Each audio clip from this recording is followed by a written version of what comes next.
সালামু আলাইকুম। Russia Ukraine যুদ্ধের সর্বশেষ আপডেট। অনেকদিন যাবত নিশ্চয়ই আপনারা রাশিয়া ইউক্রেন যুদ্ধের খবরগুলো শুনতে পাচ্ছেন না। অনেক মেইল মেসেজ যে ভাই কই আছেন। তো নতুন চ্যানেলে কাজ শুরু করছি। আপনারা আমার চ্যানেলে যারা সাবস্ক্রাইব করেন নাই করে নেবেন ইনশাল্লাহ।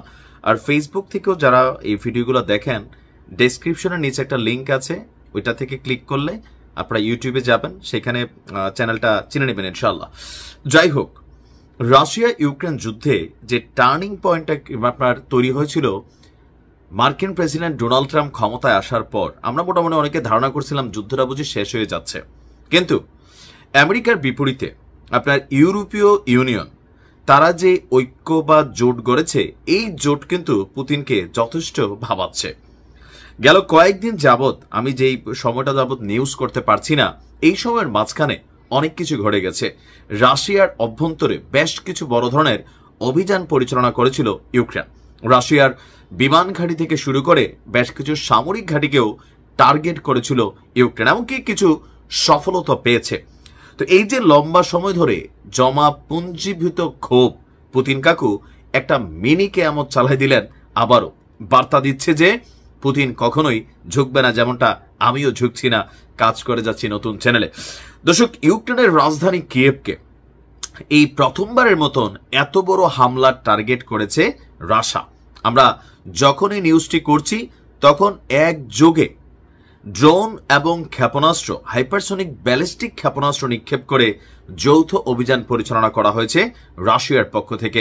এই হামলায় আমি যখন নিউজটি করছি ঘন্টা খানেকের মধ্যে এই নিউজটা আপডেট হচ্ছে, তখন পর্যন্ত 8 জন নিহত এবং 88 জন মারাত্মকভাবে আহত হয়েছে। এই সংখ্যা আরো বৃদ্ধি পাবে। শিশু থেকে শুরু করে সেনাবাহিনীর সদস্য প্রত্যেকেই আপনার এই নিহত এবং আহতের তালিকায় রয়েছে।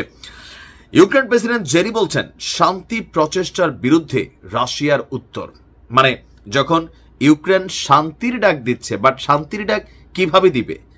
রাশিয়ার অভ্যন্তরে হামলা চালিয়ে জেলি যদি মনে করে শান্তির ডাক দিবে আর পুতিন সেই ডাকে সাড়া দিবে, এটা আসলেই ভুল ধারণা।